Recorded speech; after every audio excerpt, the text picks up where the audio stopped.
China on Thursday hit back against U.S. President Donald Trump's escalation of tariffs on imported Chinese goods, saying it would immediately restrict imports of Hollywood films. The move targets one of the most high-profile American exports. Industry analysts said the financial impact was likely to be minimal, however, because Hollywood's box office returns in China have declined significantly in recent years.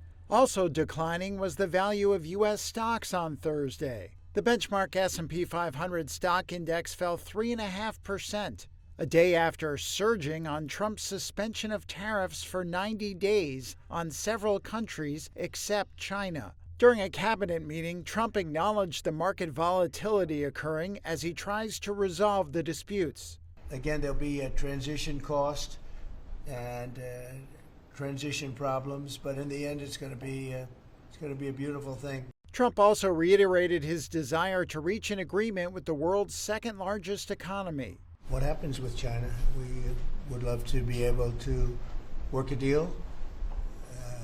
They've really taken advantage of our country for a long period of time. They've ripped us off beyond nobody. How people stood for it, sitting in my position, is not even believable. And we're talking about many presidents, not just a couple.